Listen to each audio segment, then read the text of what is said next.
नमस्कार मित्रांनो, ठरलं तर मग या मालिकेच्या आजच्या भागात आता प्रियाने जे काही कांड केले होते ते आज पूर्णपणे दाखवलेले आहेत, एकदम क्रमानुसार. त्यामुळे हा भाग जराही मिस करू नका, व्हिडिओ शेवटपर्यंत बघा. चला तर मग आजच्या भागाला सुरुवात करूया. सगळ्यात आधी आपण पाहतो की सायली आणि अर्जुन आता त्यांच्या स्टोरीला सुरुवात करतात आणि त्यांची कहाणी सुरू होते नागराजला अटक केल्यापासून. नागराजला जेव्हा अटक केलेली असते तेव्हा नागराज काहीसे शब्द म्हणजे काही कोडी घातलेली होती नागराजने, आणि ती नागराजची कोडीच आता अर्जुन आणि सायलीने सगळ्यांसमोर आणलेली होती. मग त्याच वेळेला घरातले सगळे जण म्हणत असतात की नक्की तुला काय म्हणायचं आहे, म्हणजे हिच्याबद्दल ऑलरेडी आम्हाला जे काही कळायचं होतं ते तर कळलेलं आहे, मग अजून काय. अजून तर तुम्हाला काहीच माहीत नाहीये.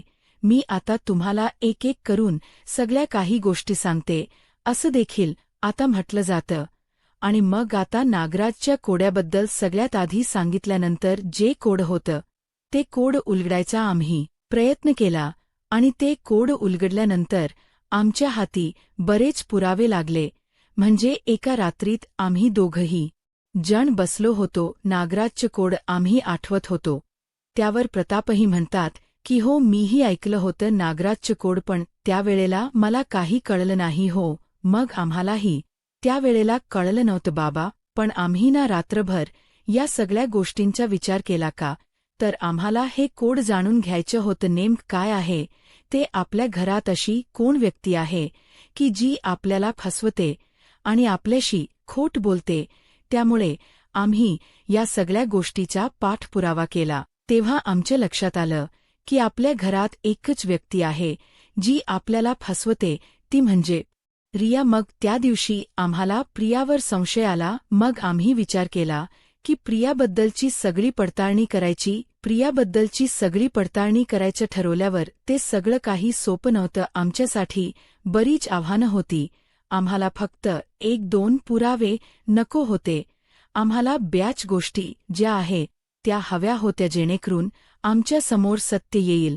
आणि त्याच वेळेला आम्ही ठरवलं की हिचं सत्य बाहेर काढायचं असेल तर सगळे पुरावे आधी गोळा करूया आणि मगच घरच्यांसमोर आणूया हिच्या कोर्टात, तर न्याय होईलच. कोर्टात हिला शिक्षा दिली जाईल, पण आधी तुम्हा सगळ्यांसमोर हिला उभं करावंसं वाटलं. मग सगळीच जण चकित होऊन पाहू लागतात की नेमकं आहे तरी काय, म्हणजे काय नेमकं घडलं आहे जे की ह्या लोकांना माहीत नाहीये.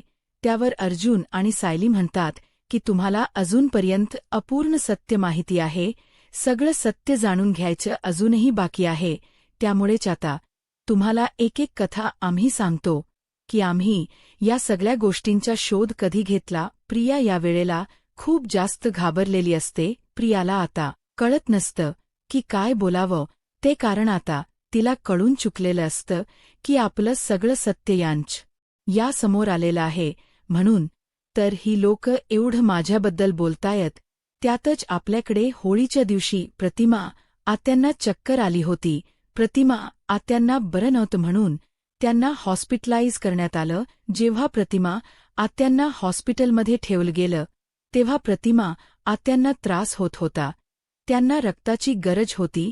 जेव्हा त्यांना रक्ताची गरज होती तेव्हा प्रियाला बोलवलं होतं, कारण प्रियाचा ब्लड ग्रुप आणि आपल्या प्रतिमा आत्यांचा ब्लड ग्रुप हा सेम आहे. ओ निगेटिव्ह बरोबर ना रविराज काका. त्यावर हो, या दोघींचाही ब्लड ग्रुप सेम आहे. पण त्यावेळेला तिथे प्रिया पोहोचली नव्हती हे सुद्धा तर आठवतच असेल ना हो. ही दरवेळेला तसंच करते, म्हणजे जेव्हा तिला कोणाचीही गरज असेल ना तेव्हा ही कधीच नसते. म्हणूनच तर मला ही मुलगी बिलकुलही आवडत नाही असं रविराज म्हणत असतात. त्याच वेळेला आता सायली सांगायला सुरुवात करते. सायली म्हणत असते तीच तर सुरुवात आहे, खरं तर हिला रक्त द्यायला यायचंच नव्हतं आणि म्हणूनच ती कारणं देत होती. म्हणजे तिने उगाचच आपल्यापर्यंत सांगितलं की तिला हॉस्पिटल शोधण्यामध्ये वेळ लागला, पण असं काहीच नव्हतं. तिला दामून तिथे यायचं नव्हतं, कारण तिला तिथे आल्यानंतर तिचं सत्य हे सगळ्यांना समजेल म्हणून. मग आता सगळ्यांनाच प्रश्न पडतो की नेमकं काय. मग तेव्हाच ना सायली त्या फाईलमधून जे रिपोर्ट्स असतात ब्लड ग्रुपचे ते काढते आणि त्यामध्ये सरळ सरळ स्पष्ट असतं की प्रियाचं ब्लड ग्रुप जे आहे ते AB पॉझिटिव्ह आहे असं. मग जेव्हा ते ब्लड ग्रुप AB पॉझिटिव्ह निघतं तेव्हा मात्र आता प्रताप म्हणतात की हे कसं शक्य आहे. जेव्हा आपण तिला समोर बोलवलं होतं तेव्हा तर आपण सगळ्या गोष्टींची पडताळणी केली होती ना. म्हणजे जेव्हा तन्वीम हणून ही जेव्हा घरात आली होती ना तेव्हा सगळे तिचे जे काही रक्ताचे रिपोर्ट्स होते ते बरोबर मॅच होत होते. मग हे सगळं काही कसं झालं असं देखील प्रताप म्हणतात. त्याच वेळेला आम्हालाही तोच विश्वास बसला होता. म्हणूनच धुळवडीच्या दिवशी मुद्दामहून आम्ही रक्तदानाचं शिबिर ठेवलं होतं. रक्तदानाच्या शिबिरामध्ये मुद्दामहून हिला ब्लड ग्रुप चेक करायला लावायचा हे आमचं ठरलं होतं आणि म्हणूनच आम्ही हिचं ब्लड चेक केलं आणि त्या ब्लडच्या रिपोर्टनुसारच आम्हाला समजलं हिचं ब्लड हे AB पॉझिटिव्ह आहे. याचा अर्थ हिचं रक्त कुठेही मॅच होत नाहीये आपल्या प्रतिमा आत्यांना. आणि मग जेव्हा सगळी जण ते रिपोर्ट पाहतात तेव्हा मात्र खूप मोठा धक्काच बसतो. तर दुसरीकडे मात्र आता पूर्णा आजी म्हणतात की अजून काय काय बघावं लागणार आहे. या मुलीमुळे काहीच खरं काही खोट काहीच कळत नाहीये. पूर्णा आजीसुद्धा अगदीच अस्वस्थ झालेल्या असतात कारण एक एक उलगडा आता पूर्णा आजींसमोर होत असतो जो की कधीच त्यांनी विचारही केला नव्हता. मग आता सगळी जण ते रिपोर्ट बघत असतात. मग दुसरीकडे मात्र आता सायली पुढच्या कथेला सुरुवात करत असते. 2 स्टोऱ्या तर सांगून झालेल्याच असतात असे एक एक रहस्य आता सायली उघडत असते. सायली आता सांगू लागते की आम्हाला तेव्हाच कुठेतरी डाऊट आला होता की नक्कीच पाणी कुठेतरी मुरतं. म्हणजे ही रिपोर्ट ही काढायला आली नाही आणि त्याचसोबत वर हिचं ब्लड ग्रुपही मॅच होत नाहीये. याचा अर्थ आम्हाला डाऊट आला की काहीतरी गडबड आहे. मग ही गडबड नेमकी काय आहे ते शोधण्यासाठी मी नेहमीच ठरवलं की ही जेव्हा घराच्या बाहेर पडेल तेव्हा हिचा पाठलाग करायचा. हिचा पाठलाग केल्याशिवाय आपल्या हाती काहीच लागणार नाही हाही विचार माझ्या मनामध्ये आला आणि म्हणूनच तर मी हिचा पाठलाग केला. मग तेव्हाच ना इकडे प्रिया मध्येच तोंड उघडून बोलत असते की उगाच आहे ना माझ्याबद्दल काही सांगू नकोस ना लोकांपर यंत अफवा पसरवू नकोस सायली. पण आता सायलीच्या हातात पुरावे असतात. सायली पुराव्याशिवाय काहीच बोलत नसते. सायली पुढे जाऊन तिला हेही सांगते की मी जेव्हा हिचा पाठलाग केला तेव्हा ही आपल्याला न सांगता घराबाहेर पडली होती. आपल्याला एक कारण सांगायची आणि घराबाहेर पडल्यानंतर दुसऱ्याच व्यक्तीला जाऊन भेटायची. ती दुसरी तिसरी व्यक्ती कोणी नसून सदा आणि मैना सदा आणि महिनालाही भेटायला जायची आणि त्यांना भेटायला गेल्यानंतर ती पैसे सुद्धा द्यायची. मी जेव्हा हिचा पाठलाग केला तेव्हा काही गोष्टी मला तेव्हा समजल्या. म्हणजे सदा मैना आपल्या घरातून गेले त्यानंतर त्यांचा आणि आपला तर काही संबंध नव्हता. हो आई, त्यांचा आणि आपला काही संबंध नव्हता पण संबंध होता तो प्रियाचा. प्रिया त्यांच्याकडे जायची आणि दर महिन्याला त्यांना पैसे द्यायची आणि तेव्हाच ना आम्हाला डाऊट आला होता. तेव्हा तिचं बोलणं सुद्धा ऐकलं होतं की हे घ्या तुमचे आताचे पैसे. सर तोंड उघडायचं नाही, तोंड बंद ठेवायचं असं देखील तिने त्यांना सांगितलं होतं. जेव्हा प्रिया हे सगळं काही बोलली तेव्हा मला डाऊट आला की ही ह्यांना कसले पैसे देते आणि तेव्हाच ना मी तुम्हाला रविराज काका आम्ही म्हटलं सुद्धा होतं नाही का आम्हाला जरा माहिती हवी आहे हिच्या पूर्ण बँक डिटेल्सची. मग तेव्हा तुम्ही आम्हाला या सगळ्यामध्ये मदत सुद्धा केली होती. मग तेव्हा ना आम्ही काही बँक डिटेल्स सुद्धा जाणून घ्यायचे प्रयत्न केले कारण मी जेव्हा सदा आणि मैनाच्या घरी गेली होती तेव्हा आम्हाला तिथून कळलं होतं की मैना आम्हाला सांगत होती की ही तिला पैसे देते, ती व्याजाने घेतलेले आहेत आणि म्हणूनच ती तिच्याकडून पैसे देत होती. आणि वर प्रियासुद्धा हेच कारण सांगायची का तर त्या लोकांना हे सगळं सत्य लपवून ठेवायचं होतं. त्यावर मात्र आता अस्मिता म्हणते की आता तरी बबली लोखंडे कशावरून ना खरं बोलत असेल सायली. आणि अर्जुन म्हणतात की हो आम्हाला सुद्धा संशय आला होता, पण हिने ना त्या माणसांसोबत सुद्धा धोका केला. आता इकडे प्रियाची बोबडी वळलेली असते. प्रियाला काही म्हणजे काही कळत नसतं. तिचं आता डोकं काम करेना असं झालेलं असतं. त्यानंतर सायली आता त्या बंक डिटेल्सबद्दल सांगते. सायली म्हणत असते की आम्ही जेव्हा बंकेत जाऊन प्रयत्न केला या सगळ्याचा शोध घ्यायचा, तेव्हा आमच्या हाती एक पुरावा लागला. तो म्हणजे ही दर महिन्याला त्यांना 20 ते 20,000 रुपये देते. मग दर महिन्याला हिच्या अकाउंटमध्ये ट्रान्झॅक्शन होत आहेत. मग ही दर महिन्याला पैसे देते. याचा अर्थ काहीतरी आहे. त्यावर प्रिया म्हणत असते की अश्विन, मी तुला याआधी सुद्धा सांगितले, मी काही पैसे गरिबांना दान करते करून. त्यावर मात्र आता अर्जुन म्हणतो, तू गरिबांना वगैरे दान नव्हते करत. दर महिन्याला 20,000 रुपये ठराविक अमाऊंट आपण गरिबाला दान कशी काय करू शकतो? म्हणजेच आपली एखादी अमाऊंट जी आहे ती आपण दुसऱ्या कोणाला तरी द्यायची आहे म्हणून करतो. आणि हे तेच होतं. म्हणजे ही दर महिन्याला पैसे यांना देत होती आणि ती अश्विनकडून त्याचा पुरेपूर फायदा करून घ्यायची. त्याच वेळेला अश्विनला सुद्धा आठवत की का तर तुम्हाला त्या सगळ्या गोष्टींचा त्रास व्हायला हवा. आणि तेव्हा अस्मितालाही आठवतं. अस्मिता ही म्हणत असते की हो बरोबर, आम्ही गाडीने जात होतो, नेमका मी मोबाईलही विसरले होते. आणि मग तेव्हाच माझ्या लक्षात आलं की माझा मोबाईल तर घरातच राहिला आहे. आणि हिने स्वतःचा मोबाईल सुद्धा घरातच ठेवला होता. आणि त्याला एकमेव कारण हे होतं. तर मग तेव्हाच ती मला बोलली होती की आपण पुन्हा घरी जाऊया. आणि मग आम्ही पुन्हा घरी आलो. आणि या सगळ्या गोष्टी जेव्हा आता समजतात ना अस्मिताला क्लिक होतात, तेव्हा अस्मिताला राग येतो. अस्मिताम म्हणते, म्हणजे तू माझा आणि माझ्या बाळाचा दोनदा जीव घ्यायचा प्रयत्न केलायस, माझ्या जीवाशी तू खेळली आहेस. तेव्हा अस्मिताला तो क्षण आठवतो की प्रिया तिला बाहेर घेऊन आली होती. आणि अस्मिताला जेव्हा ते ऐकून त्रास झाला होता, तेव्हा अस्मिता चक्कर येऊन तिथेच पडली होती. आणि अस्मिताची तेव्हाच अशी प्रीमॅच्युअर डिलिव्हरी झाली होती. आणि जेव्हा या सगळ्या गोष्टी अस्मिताला समजतात, तेव्हा अस्मिताचा संताप होतो. त्याच वेळेला अस्मिता ठरवते की नाही, या मुलीने आपल्याला खूप काही सहन करायला लावले. आता या मुलीला सोडायचं नाही. मग आता अस्मिता डायरेक्ट समोर जाते आणि अस्मिता जोरातच प्रियाच्या कानाखाली वाजवते, आजचा भाग खरंच खूप जास्त इंटरेस्टिंग आहे. कमेंटमध्ये मला सांगायला विसरू नका कसा वाटलाय तुम्हाला हा भाग. त्याचसोबत अस्मिता आता तिच्या कानाखाली वाजवल्यावर प्रिया म्हणत असते की नाही, तुझा काहीतरी गैरसमज होतोय अस्मिता. असं नाहीये. अस्मिता म्हणते की काहीच नाही, माझा आधी गैरसमज झाला होता. मला आधी वाटत होतं की तू माझी मैत्रीण असशील चांगली, पण आता मला कळते की तू माझ्या जीवावर उठली होतीस. माझ्या बाळाच्या सुद्धा तुझ्यासारखी नीच मुलगी ना मी कुठेही पाहिली नव्हती. खरंचशी तुझं तर तोंड सुद्धा बघायची लाज वाटते. मला नकोय. तू माझ्या नजरेसमोर ये.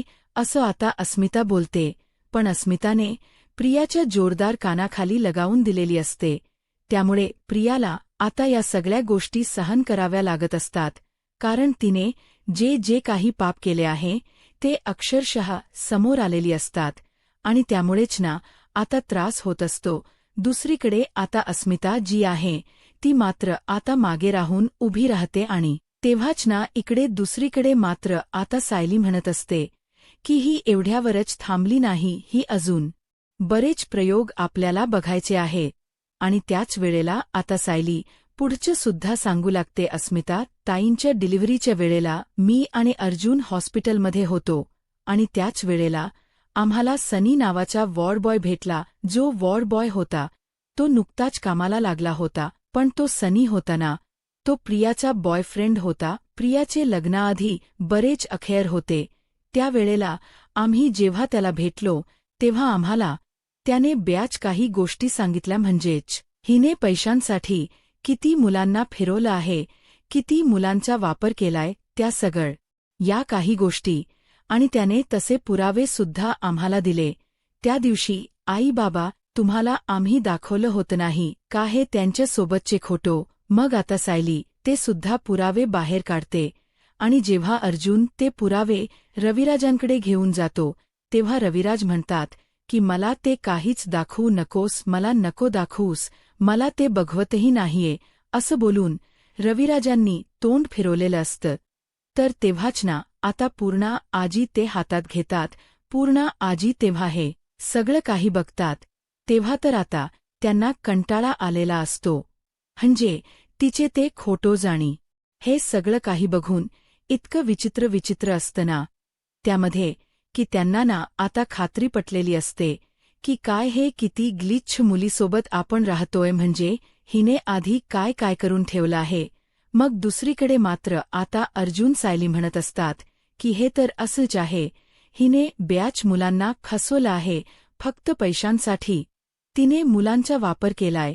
या सगळ्या गोष्टी कळल्यानंतर सायली आता म्हणत असते की हिचं इथपर्यंतच थांबलं नाही, आम्ही पुढे सगळ्या गोष्टींचा शोध घेतला, म्हणजे कॉलेजपासून ते सगळं काही.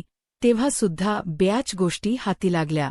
यानंतर आम्हाला लक्षात आलं की आपण एक काम करूया की या सगळ्या गोष्टींचा तपास घेण्यासाठी आम्ही जन्मदाखला म्हणजेच शाळेचा दाखला वगैरे शोधायचा सुद्धा प्रयत्न केला. शाळांमध्ये सुद्धा गेलो की नेमकं कोण आहे, कसं आहे ते बघायला. तेव्हा आम्हाला काही डॉक्युमेंट्स सापडले जे की बुबली लोखंडे नावाचे होते. सदा आणि मैनाला 5 मुली होत्या आधी, त्यांनी 4च आहे असं सांगितलं होतं. पण नंतर आम्हाला कळलं की त्यांना त्यांची 5वी ही मुलगी आहे. 5वी मुलगी कोण आहे याचा शोध घ्यायचा होता आणि म्हणूनच मग आम्ही त्याचा शोध सुरू केला. मग आम्हाला बुबली लोखंडेबद्दल कळलं आणि बुबली लोखंडेबद्दल कळल्यानंतर आम्ही या सगळ्याचा शोध घेतला आणि तेव्हा हे सगळं काही दाखवलं जातं ना तेव्हा मात्र आता तिकडे कल्पना म्हणत असते की सायली हा तर तुझा लहानपणीचा खोटो आहे ना. त्यावर कल्पनाला सायली म्हणत असते की आई ते सुद्धा आपल्याला भासवण्यात आलं होतं की सदा आणि मैना माझे आई बाबा आहे. हे सगळं काही प्रियाने भासवलं होतं. अरे बापरे, किती किती खालच्या थराला जाणार आहेस. अजून पूर्णा आजी आता तिच्याकडे बघून बोलत असतात. तर सायली म्हणत असते की पूर्णा आजी हिने ना खूप जणांना त्रास दिलाय, खूप जणांना फसवलंय. हे तर काहीच नाही, सदा मैनाला म्हणून आम्ही वेस तिकडून हलवलं होतं. याच सोबत तुम्हाला सांगते की ही ना सदा मैदाच्या सुद्धा जीवावर उठली होती. खरं तर हिने सदा मैनाला एका ठिकाणी डांबून ठेवलं होतं आणि तेव्हाच ना आम्ही त्यांचा शोध घेत होतो. नेमका मी हिच्या रूममध्ये गेली तेव्हा मला ना तिच्या फोनवर मैनाचा फोन आलेला दिसला. मैनाचा जसा फोन आला तसं मला आवाजावरून समजलं हिने नाव भलतंच सेव्ह केलं होतं. जेव्हा मला तिचा ॲड्रेस समजला तेव्हा मी आणि अर्जुन रातोरात तिथे गेलो. तेव्हा सदाला त्रास होत होता. सदाला आम्ही बरोबर सगळं काही केलं, त्याला आम्ही विश्वासात घेतलं. तेव्हा सदाला आमच्यावर विश्वास बसला. त्याचसोबत मैनाला सुद्धा. तुम्हाला आमच्या बोलण्यावर विश्वास नसेल तर सदा मैनाला समोर आणतो. सदा मैना आता समोर येतात तेव्हा आता डायरेक्ट प्रियाकडे बघून बोलत असतात की बघितलं का कसा पाठीत खंजीर खुपसला या मुलीने. हिला आपण आपलं मानत होतो पण ही मुलगी आपली नाहीस. कसा गेम केला आपल्यासोबत, आमच्या जीवावर उठली होती. बरं झालं सायली आणि अर्जुन होते नाही तर आज माझ्या नव्याचं काय झालं असतं. तू वर आमच्या जीवावर सुद्धा उठलीस, आम्हाला काही झालं असतं तरी तुला फरक पडला नसता. हे सुद्धा आता मैना तिथे येऊन बोलू लागते. मैना जेव्हा हे सगळं बोलत असते ना तेव्हा मात्र आता भयंकर असा सीन घडत असतो. म्हणजे मैनाने या सगळ्या गोष्टी तर सांगितलेल्या असतात तेव्हा प्रिया आता गप्प असते.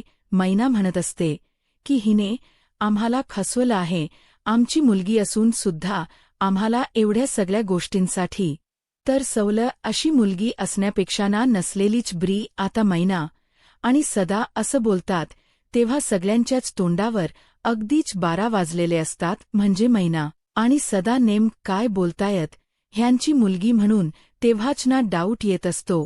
तेव्हा मात्र आता आम्ही सदा मैनाला दुसरीकडे शिफ्ट केलं. आम्हाला माहिती होतं की प्रियाकडून धोका होता जीवाला. त्यासोबत आम्ही शांता मावशी. मग आता कल्पना म्हणते शांता म्हणजे जिचा आता खून झाला तीच का अर्जुन? त्यावर अर्जुन म्हणतो की हो तीच. मग तिचा आणि प्रियाचा काय संबंध होता? तो संबंध मी तुम्हाला सांगतो काय आहे ना. तो सुद्धा संबंध होता. म्हणूनच शांता मावशीला जो त्रास होईल ना तो शांता मावशीचा त्रास हिच्यामुळेच होणार होता. म्हणजे शांता मावशीकडून मला कळलं होतं वंदना जाधवबद्दल. वंदना जाधव जी आहे तिच्या मुलाला हिन त्रास दिला होता. वंदना जाधवला या सगळ्याचा बदला तर घ्यायचाच होता. तुमच्यासमोर आता स्वतः वंदना जाधव येतील आणि सगळं काही सांगतील. आता प्रियाला तिथे बांधून ठेवलेलं असतं. वंदना जाधव तिथे येते जिच्या मुलाला लहानपणी प्रियाने खूप जास्त त्रास दिला होता. वंदना जाधव जेव्हा तिथे येते तेव्हा मात्र आता प्रियाच्या जोरात मुस्काटच फोडते. प्रियाला कानाखाली वाजवल्याबरोबर आता प्रिया खवळते आणि प्रिया आता म्हणू लागते की आता म्हणजे कोणी येणार आणि मला मारून जाणार आहे का? मला काही गोष्टी समजतच नाहीयेत. म्हणजे तुम्ही कोणालाही बोलवताय आणि बाई अनुया बाईकडून माझ्या कानाखाली मारताय काय चाललंय काय हे असंही आता म्हटलं जातं. तेव्हाच अर्जुन आणि सायली वंदना जाधवची कहाणी सांगायला सुरुवात करतात. वंदना जाधवबद्दल आम्हाला खरं तर आधी माहीत नव्हतं, पण शांता मावशीकडून कळलं आणि मग आम्ही त्यांची भेट घेतली. त्यांच्याकडून आम्हाला कळलं की त्यांचा मुलगा जो आहे त्याला खूप जास्त त्रास ना या मुलीमुळे दिला होता आणि या मुलीनेच त्या मुलाला एकदमच लुळंपांगळ केलं होतं. वंदना जाधवने सुद्धा येऊन सांगितलेलं असतं की माझ्या मुलाला सोहम जाधवची आई आहे, मी सोहम जाधवची आई म्हटल. यानंतर प्रियाच्या तोंडावर 12 वाजतात. प्रिया आधी म्हणत असते की कोण ही अनोळखी बाई, पण सोहम जाधवचे नाव घेतल्यावर बरोबर तिला समजतं. मग तेव्हाच आता तू अजून खोट बोलू नकोस कारण तुझे सगळे पुरावे आहे. मी काही केलं नाही कोणत्याही मुलाला, असं आता प्रिया बोलत असते. त्यावर सायली आता घरातल्या सगळ्यांनाच पुढील भागामध्ये सत्य समजतं की ही तन्वी म्हणजेच उर्फ प्रिया म्हणजेच उर्फ बबली लोखंडे ही आहे. हे सगळं कळल्यानंतर घरातल्या सगळ्यांनाच धक्का बसतो. म्हणजे आपल्याबरोबर जे एवढे दिवस वावरत होती ती दुसरी तिसरी कोणी नाही तर ती बबली लोखंडे आहे. आता पुढे काय होईल हे पाहायला आत्ताच माझा महाराष्ट्र या यूट्यूब चॅनलला सबस्क्राईब करा. धन्यवाद.